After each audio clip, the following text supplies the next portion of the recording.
So to me, if you do these 5 things right, it's pretty hard to live a bad life.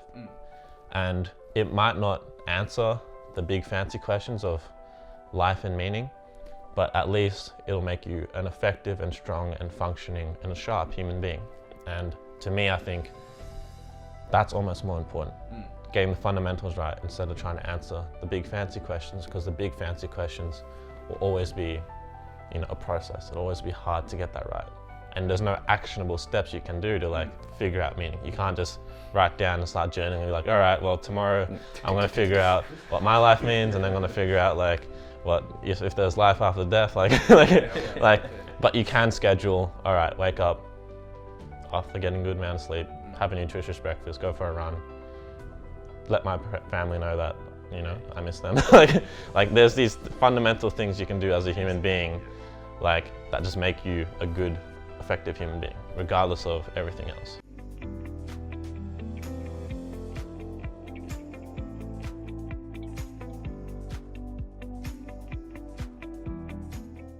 Welcome back to another episode of the Prometheus Podcast. As always, here with Luke and Henry. So, as you guys know, I'm coming towards the end of my degree at university, and it's a very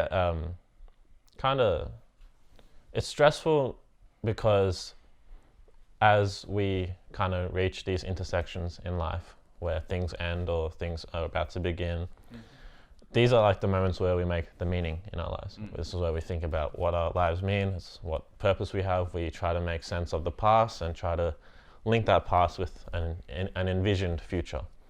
And it's a very intense thing to kind of think in your mind, well, what's my purpose? What's the meaning I want to have? What type of person do I want to become? And these are all very high level conceptual kind of problems, and it's not something that most of us can solve in a few weeks or a few months or even a few years. It takes a lifetime to really figure out these big high level questions. And I think I've been guilty of it, and I've known a lot of my friends who are in a similar stage in their life who've also been guilty of it, where since you are so kind of conceptually caught up with, well, what's the big picture meaning of my life, that they kind of let the fundamentals fall by the wayside. And to me, there's 5 key fundamentals to being an effective human being, regardless of these big fancy questions of life and meaning. Just in terms of actually being an effective, functioning, strong human being, what are the 5 key things that everybody needs to, have some sort of a skill in? And to me, those 5 things are, well, you need to eat right. So that's getting good nutrition. You can't be fueling yourself with, bad food. You need to be able to sleep right. So, trying your best to get at least, 7, 8, whatever amount of hours of sleep that you need. You need to be able to train right. And by train right, that means getting some sort of exercise, whether you're at the gym, whether you like going for runs or jogs, or you like riding a bike, walking the dog, get some sort of exercise in. Thinking right. And to me, thinking right, it means, well, what do you choose to spend your time thinking about? Do you like to read books? Do you like to, engage in meaningful information, or do you scroll through, Reddit or Facebook or Instagram instead of thinking about things that matter? Do you look at gossip and reality TV instead of documentaries? What are you exposing yourself to? And then the last one, which is the most important one, is loving right. So loving right, that doesn't mean, being in a relationship or being romantically involved with people. It's how do you love your friends? How do you love yourself? How do you show gratitude and appreciation to the people around you in a wholesome and healthy way, not in a controlling way, not in a possessive way, just truly wanting the best for yourself and for the people around you. So to me, if you do these 5 things right, it's pretty hard to live a bad life. And it might not answer the big fancy questions of life and meaning, but at least it'll make you an effective and strong and functioning and a sharp human being. And to me, I think that's almost more important. Getting the fundamentals right instead of trying to answer the big fancy questions, because the big fancy questions will always be, a process. It'll always be hard to get that right. and there's no actionable steps you can do to like figure out meaning. You can't just write down and start journaling and be like, all right, well, tomorrow I'm going to figure out what my life means, and then I'm going to figure out like what if there's life after death, but you can schedule, all right, wake up after getting a good amount of sleep, have a nutritious breakfast, go for a run, let my family know that, you know, I miss them. like there's these fundamental things you can do as a human being, like that just make you a good, effective human being, regardless of everything else. So, you know, this has been a long introduction to the topic, but it takes a bit of explaining. How do you guys understand these fundamentals? How do the fundamentals play a role in your lives? You know, obviously we're not all perfect, so how do we fall short? What are things we want to be better at? And how does being good at the small stuff make you feel effective at navigating the bigger questions? Cool. Well, I'll definitely start on my flaws. So I definitely don't get enough sleep. Mine, I probably average like 4 to 5 to 6. Nutrition is something that I'm definitely is a constant working on. But I definitely do agree with you on the last 3, which is like kind of, health, thinking right and loving yourself. Health, I definitely love the gym.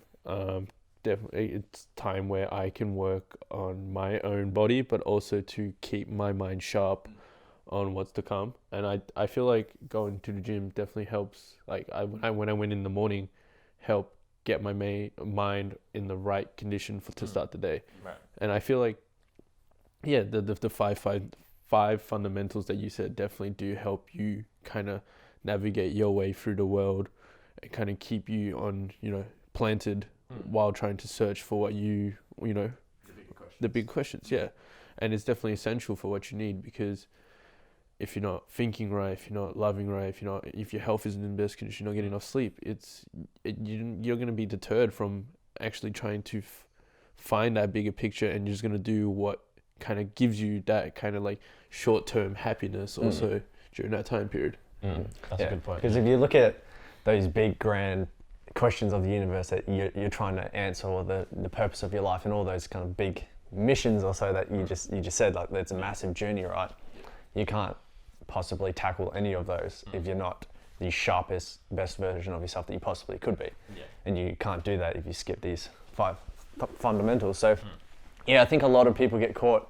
I love to say you control the controllables. So you can't if you can obtain that, then maybe, like I said, you got to be 100% the best version of yourself. You have to be just absolute warrior mindset. You got to have your health 100%, your happiness 100%, your family has to be strong. You got to have your people to back you up. You got to have your mind conditioned to such a crazy rate that you consume all of these kind of great content, and you're just an overall A-class human being, like you're saying. Like if you can tick that, then happy days. Tackle the big scary monster that is the whole, what is the purpose of our life and your life and other stuff and all these big questions. But you can't control that at the start.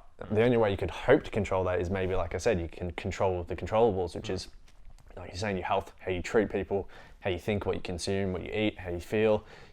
And there's no point, because if you try to focus too much on stuff you can't control, that's just when you get anxiety, fear, insecurity, and people always get caught on that. But if it's out of your control, you shouldn't lose sleep over it. Yeah. But if you try to reach for these things, such as those big scary questions, if you're so caught up, say you're a uni student and you're trying to figure out, I don't know what I'm going to do with my life. Like, all right, and a lot of people struggle with that. A lot of people get real bad anxiety about that. A lot of people freak out. A lot of people have breakdowns, whether it's at the end of high school or at the end of uni in your case, because they're faced with this whole, the society looks at them and goes, okay, so what do you want to do with your life? And they're just like, they're just like, what?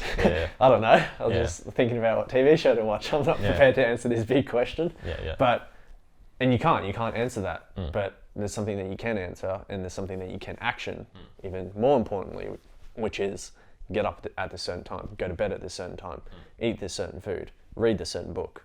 And if people were to focus more on what they could control, they were to focus more on their fundamentals, you'd find people be in a better headspace for one, and you'd find the kind of just general vibe, the general, like the world in general would be kind of pushing themselves in a better direction than where it is today, because you're not so caught up about something that might even be impossible or might be a journey that you only finish at the end of your life.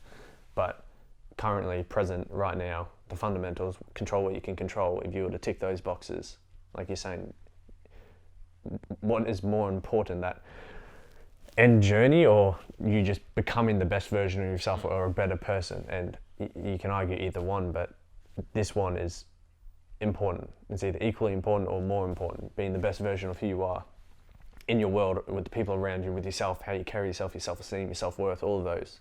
And people neglect that because they're trying to chase the big, impossible, scary question, and they neglect themselves right now in this moment of controlling what they could control. Yeah, and it reminds me of this quote, and I've said it before on the podcast, that if you gave me 5 hours to cut down a tree, I would spend the first 3 hours sharpening my axe. So if this tree in this metaphor is like this big fancy question of, well, what does my life mean? What's my purpose? What I want to get out of life? Well, you can try chopping away at it with this really blunt axe. You can be, and most, especially with the people I'm surrounded with who are just uni students, like terrible sleeping patterns, like skipping meals all the time.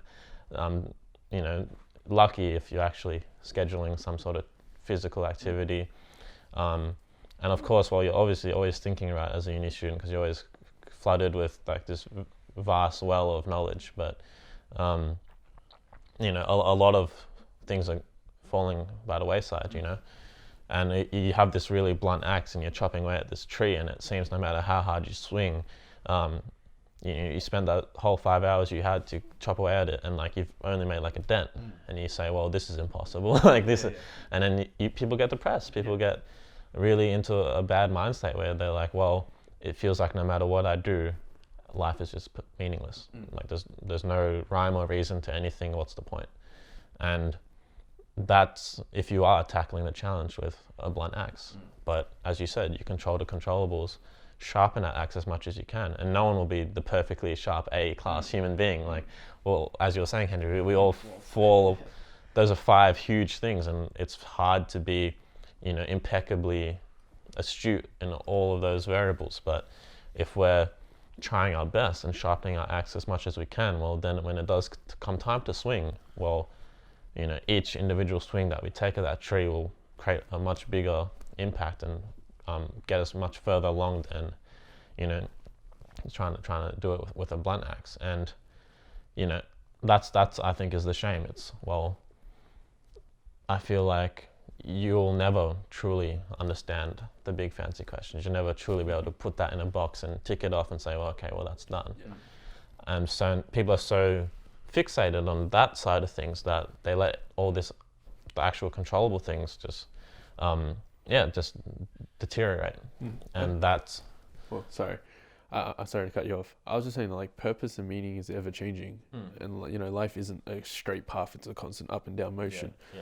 So as long as you have the 5 fundamentals to stay, sharp, and what you're saying, like the axe staying sharp, whenever that kind of like pathway comes and changes, you'll be ready for it. Yeah, definitely. Yeah. That's it, Yeah, and that's a huge part, because it does. Like, you think you're going to go down one path, you think you want to study this field at uni, you think you're going to be in that relationship forever. It does a 360.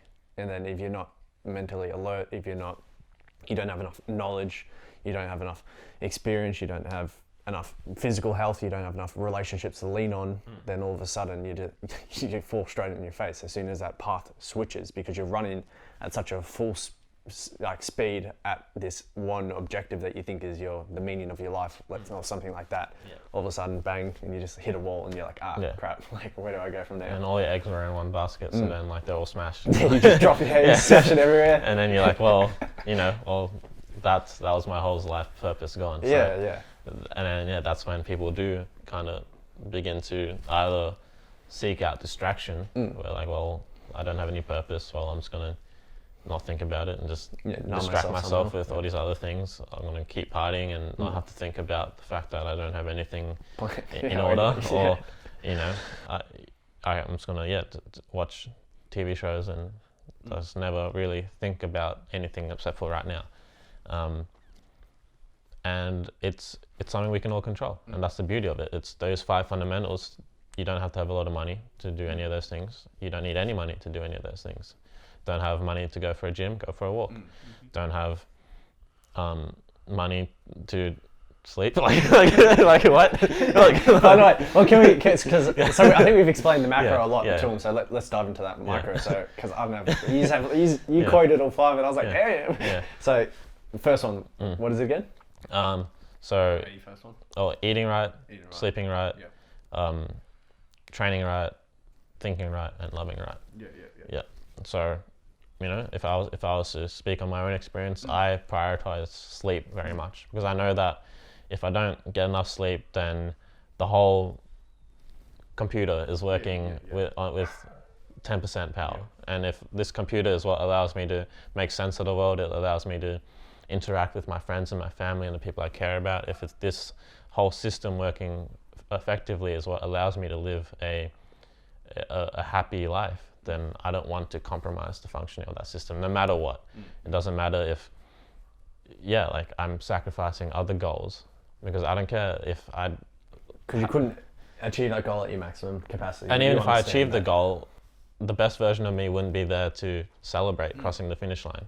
It'd be the most tired, the most run fried system. And that's just me personally. Like, I prioritize sleep above all else, because that's just fundamental being an organism on this planet. You need to be effective in that capacity. So to me, sleep, no matter what, get enough sleep. And obviously you can't always control that. Obviously things change. Your boss calls you in for an early shift. You have a uni assignment and you have to crush it out, and things got the better of you and now you have no time. You have to do an all-nighter or something. Well, fair enough.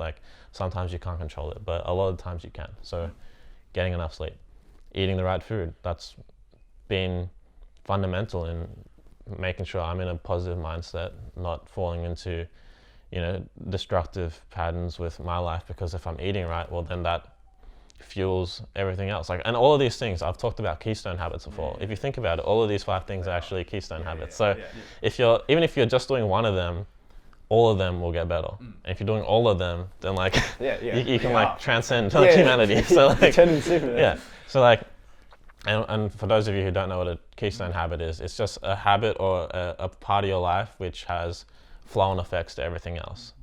So, tying your shoelaces in a specific way, that's not a keystone habit, because it has no impact on anything else. But, going for a jog for 30 minutes every day is a keystone habit, because whilst you're jogging, you might say, well, what's that got to do with my ability to study? Well, jogging makes you better at studying, because it makes you less stressed. It improves your memory function. It improves your, so many other aspects. So all of these things, if you even just did one of them, everything would get better. But if you did 2 of them, 3 of them, 4 of them, 5 of them, then suddenly, it almost doesn't matter what your meaning and purpose is, because you're living such a productive and enjoyable life. Who cares what the grand scheme is? If being alive in the moment is so pleasurable and it's so, that kind of becomes its own purpose. It's just being, happy and healthy, and being the best version of yourself, not only for yourself, but being the best version of yourself for your friends and family, and being able to be the person that they deserve to have as well.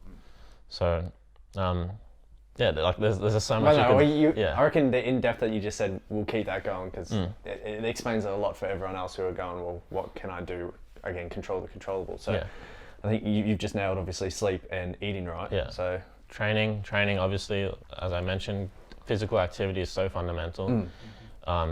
Whether it's, even just eating right, and those first 3, eating right, training right, and sleeping right, cured my depression. I wouldn't even beat around the bush.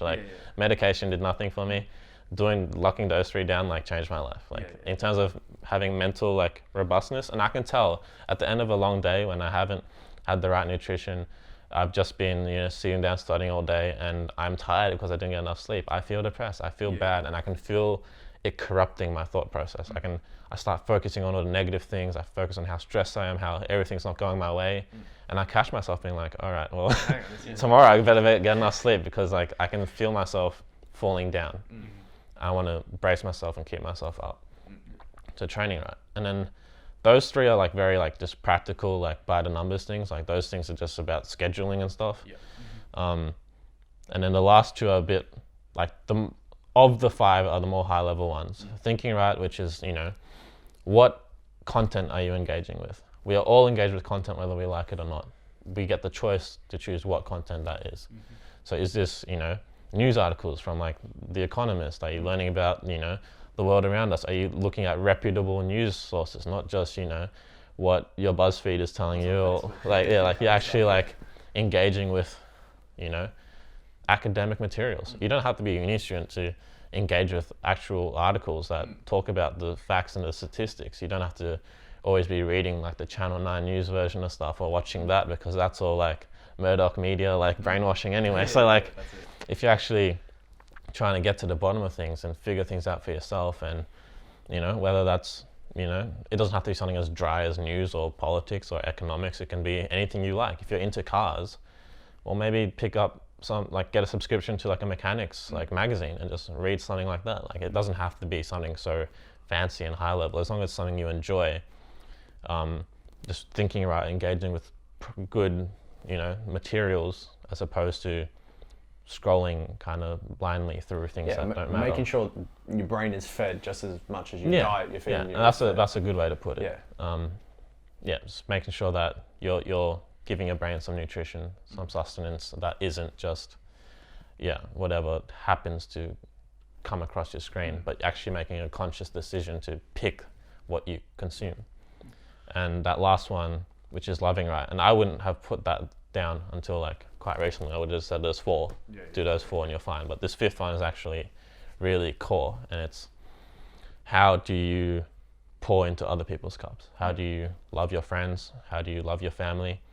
And yes, of course, how do you love yourself? And these are really important things, because I'm convinced that most human beings in the Western world don't know how to love right.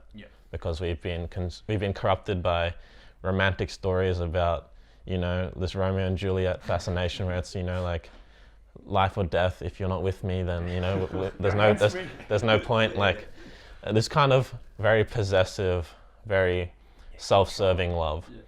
And this is the love that is in Disney movies. This self-serving love is what we show kids, like in all of their fairy tales. It's not what love is supposed to be. And of course, I'm a 21-year-old kid, and there might be people in like a lot older saying like, what do you know about love? Like, you don't know. And honestly, I think I do have the right to say what I know, because I've paid, you know, significant prices by virtue of not understanding what real love was. And real love isn't possessive. It's not about attachment. It's about truly wanting what's best for the other person, even if what's best for them isn't you. And that's the biggest difference, because we always assume that what's best for them is me, because who's going to love you? You need my love. Thus, you're locked in with me. like you can't, like, I am your oxygen. Like signed in blood. Exactly. Like sign here, contract. Like, but that's not how it works. It's completely different to that. And loving your friends is just as important. Like, and it's the same thing.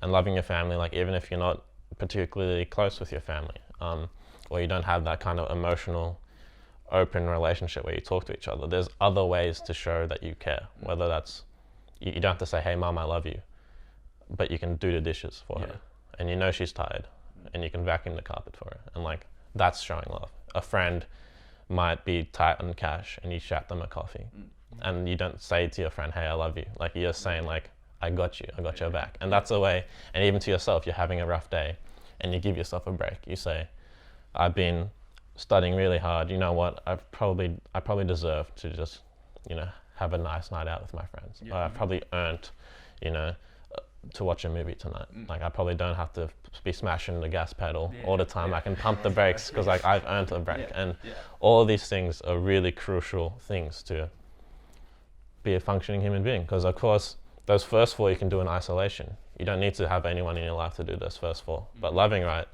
well, like that's when your relationships, your social life, everything else that involves other people, which is most of our lives, that's where this comes into play. So these 5 lock down the fundamentals, and you've locked down 90%, 95, 99% of what the actual act of living is. And then, of course, this final bit, this high level questioning of, well, what does it all mean? That will unfold, but you might as well be the best version of yourself to get to the bottom of that, as opposed to trying to get to the bottom of that, but not being in control of your life. Thanks for tuning in to the Prometheus Podcast, where we aim to bring the fire back to the people.